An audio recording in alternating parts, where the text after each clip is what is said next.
안녕하세요. 12월 2일 수요일 아침입니다. 오늘은 역대하 24장 17절부터 27절의 말씀을 가지고 하나님의 은혜를 잊지 않는 것이 능력이다, 이런 제목으로 여러분과 함께 말씀을 나누겠습니다. 우리는 어제 여호야다 제사장의 죽음과 그의 영광과 또 신앙에 대한 교훈을 잠깐 나눴죠. 오늘 요아스는 여호야다 제사장이 죽은 후에 유다 신하들, 다시 말하면 자신들에게 아부하는 그런 방백들과 신하들에게 넘어가 하나님의 신앙을 버리고 자신의 백성들마저 하나님의 신앙으로부터 돌아서게 만드는 그런 죄악을 행하는 말년의 아픔을 겪게 됩니다.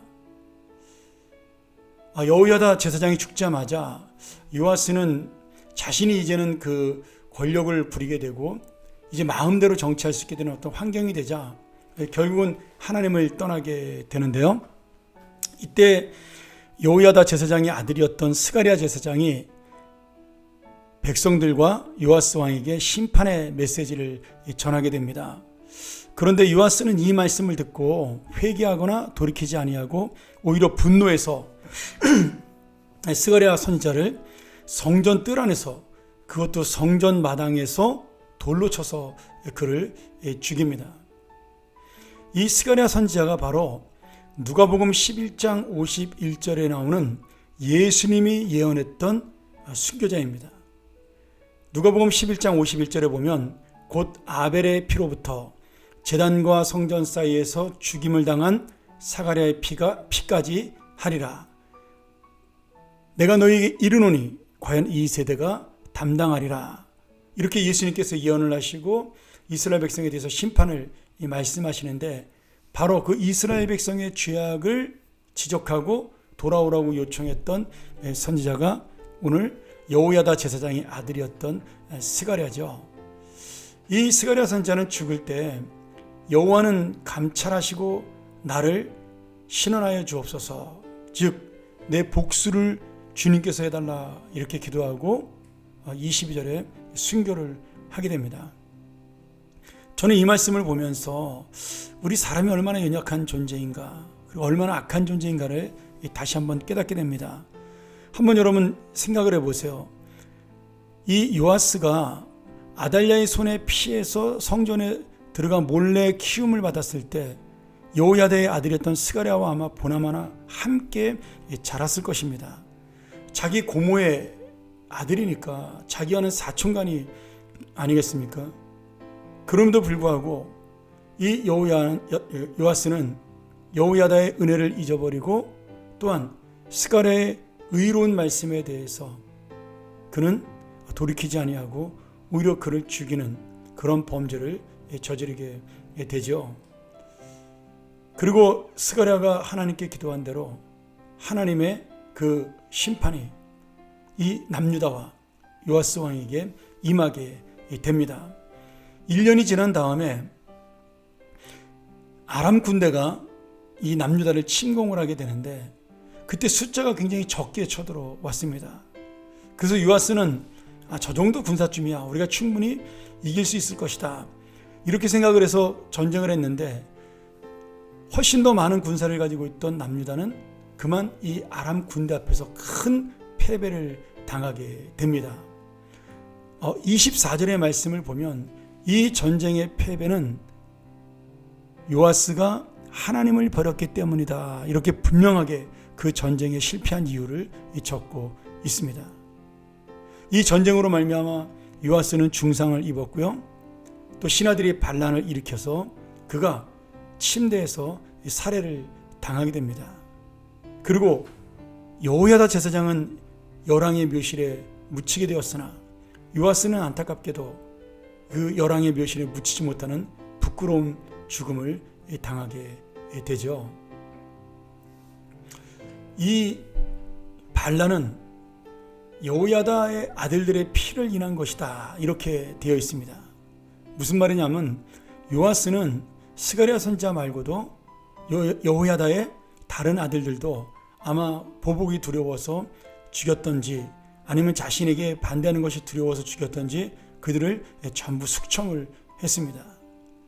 그러니 이 여호야다가 요아스를 어떻게 키웠고 그를 왕위에 세웠고 그를 존귀하게 만들었는지를 모든 백성들과 신하들이 다 알고 있는데, 요아스가 그런 악한 일을 행하는 모습을 기억하고 있던 신하들이 요아스가 전쟁에 지고 중상을 입자 그 여호야다의 복수를 대신했다라고 볼 수가 있는 거죠. 참 이게 아이러니하지 않습니까? 14절에 보면 여호야다가 세상을 사는 모든 날에 하나님의 성전에서 항상 제사를 드렸다, 이렇게 되어 있습니다. 그런데 그 이후로 제사를 드렸다라는 말이 나타나지 않습니다. 그러니 이 성경엔 자세히 나와 있지 않지만 어쩌면 요아스는 여호야다 제사장이 살아있을 때부터 억지로 신앙생활을 했고, 여호야다 제사장이 죽으면 내가 마음대로 정치를 하리라, 그렇게 마음을 먹었는지도 모르겠습니다. 오늘 우리의 마음 속에 요아스의 마음은 없는지 한번 살펴보기를 원합니다.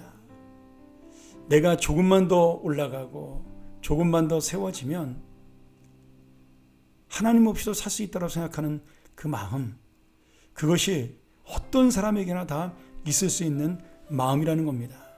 사실은 우리가 주변에 나를 조금 힘들게 하고 옳은 소리를 통해서 내 마음을 괴롭게 하고, 칭찬보다는 지적을 해서 나를 힘들게 하는 사람들이 있어서 괴로울 때가 있습니다. 대부분 또 그런 사람들은 가장 가까이에 있죠. 누구라고 얘기하기는 어렵지만 보통 가장 가까이에서 그런 지적을 하고 그런 교훈들을 던져줍니다.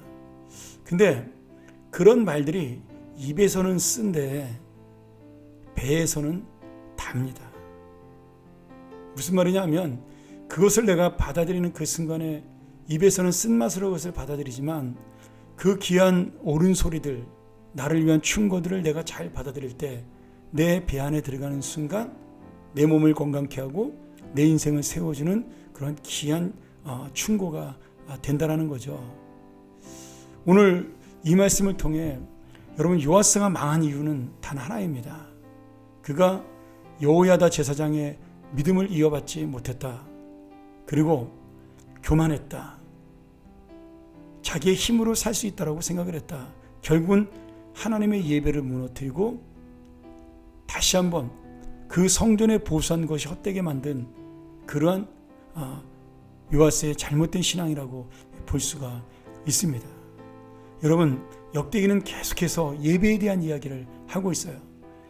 제사장적인 관점에서 쓰여진 책이기 때문에 우리에게 예배가 얼마나 소중한가. 예배가 끊어진다는 것은 말씀이 끊어지는 것이요, 말씀이 끊어지는 것은 기도가 끊어지는 것이요, 기도가 끊어지는 것은 내 영혼과 하나님과의 관계가 끊어지는 것이다. 그 이야기를 지금 하고 있는 겁니다. 코로나19가 점점 심해지면서 예배드리기가 점점 쉽지 않아지고 있습니다. 이 상태로 가면 또 온라인 예배 드릴까 심히 마음에 두렵지만, 우리가 놓치지 말아야 될 것은 어떤 상황과 환경에서도 내가 주님을 붙드는 믿음으로 이 예배를 지켜야 한다는 것이죠. 그것이 온라인이든 오프라인이든 어떤 순간이든 하나님의 말씀을 지켜야 하고 하나님의 기도의 자리를 지켜야 하고, 가정이든 교회든 내가 이 믿음을 지킬 때 나는 하나님의 축복 속에 떠나지 않을 것입니다. 오늘 다시 한번 이 요아스 왕의 교만과 그리고 불신앙을 바라보면서 하나님의 은혜를 잊어버린 그 죄야말로 가장 큰 죄이고, 하나님의 은혜를 잊지 않는 것이야말로 가장 큰 능력임을 깨닫는 오늘 하루가 되기를 주의 이름으로 간절히 축원합니다. 함께 기도하겠습니다. 하나님 아버지, 그 신실했던 요아스, 어린 시절에 왕이 되었고 종교개혁을 일으키고 성전을 회복시켜 보수했던 그 아름다운 마음들이 나이가 들고 시간이 지나며 점점 퇴색되고 이제 노년에는 이렇게 비참하게 인생을 보낸 것을 우리가 바라보며, 하나님께서도 우리의 마음을 다 지켜주시고 인도하셔서 우리는 처음부터 끝까지 하나님의 은혜를 잊지 않는 능력의 신앙을 갖게 해달라고, 그것이야말로 참된 복임을 깨닫게 해달라고 우리가 그렇게 기도하며 오늘 하루도 보낼 수 있도록 인도하여 주시옵소서. 오늘 우리 사랑하는 교우들, 이 말씀을 통하여 하나님의 은혜를 놓치지 아니하고 예배를 놓치지 아니하고 말씀과 기도의 자리를 놓치지 않는 가장 큰 능력, 가장 큰 복을 받는 그러한 인생들이 될 수 있도록 축복하여 주시옵소서. 예수님의 이름으로 간절히 기도합나이다. 아멘. 오늘 이 말씀 우리 다시 한번 기억하며 묵상하는 시간을 가지면 좋겠습니다. 하나님, 나는 하나님의 은혜를 잊어버린 자가 아닙니까? 어쩌면 하나님의 말씀을 듣고 내 마음이 힘들어 귀찮아하는 자가 아닙니까?